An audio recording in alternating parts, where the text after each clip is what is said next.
Welcome back to the Psychology of Intimacy. I'm Dr. Cohen. This is episode 414, Attachment. Part 2, Attachment and Sex. Across this series, we're building one big idea together, that intimacy is not a thing you either have or don't, but a process you build. If you're joining mid-series, you're welcome here. But you'll get the most out of today if you think of it as one piece of a larger picture we're assembling episode by episode. Last episode, I gave you the 4 attachment styles: secure, anxious, avoidant, and fearful avoidant. And I promised we'd take that blueprint somewhere specific. Today we do, because here is something the research makes strikingly clear. 2 people can perform the very same sexual act and mean entirely different things by it. And a great deal of that difference traces back to attachment. Let me show you how each pattern can shape not just whether people have sex, but what they are reaching for when they do. Start with anxious attachment. If your blueprint hums with the fear that closeness isn't secure, sex can quietly become a tool for reassurance. The longing underneath isn't only physical. It's tell me we're okay, tell me I'm wanted, tell me you won't leave. That can make sex feel urgent and emotionally loaded. And it can make a partner's lower desire land as a verdict on your worth rather than a simple difference in mood. The research bears this out.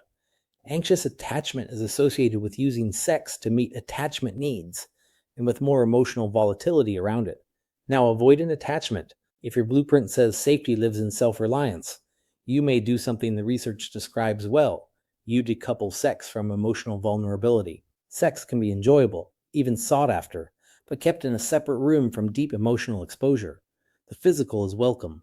The merging of selves is the part that feels threatening. This is why a partner can sometimes experience an avoidantly attached person as present in body and curiously distant in spirit. Fearful avoidant attachment can bring the painful oscillation we named last time right into physical intimacy, drawing close, and then, when things get genuinely tender, feeling the pull to withdraw.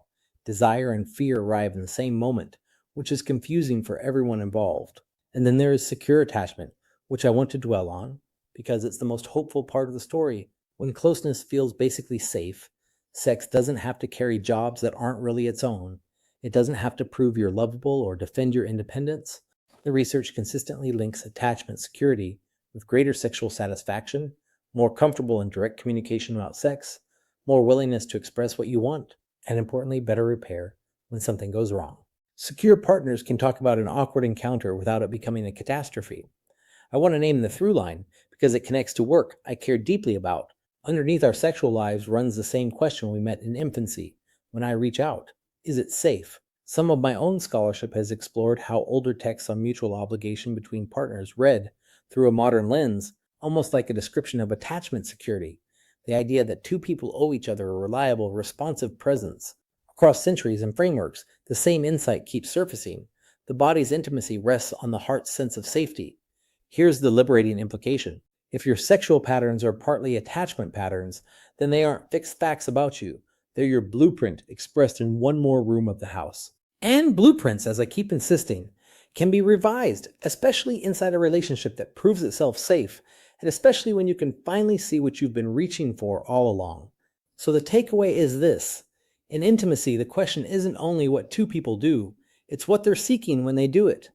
Anxious reaches for reassurance, avoidant guards its independence, secure can simply be present. This week, with real gentleness, ask yourself what you tend to reach for. Next episode, we turn to desire itself, and I'm going to dismantle one of the most damaging myths you've been told about it.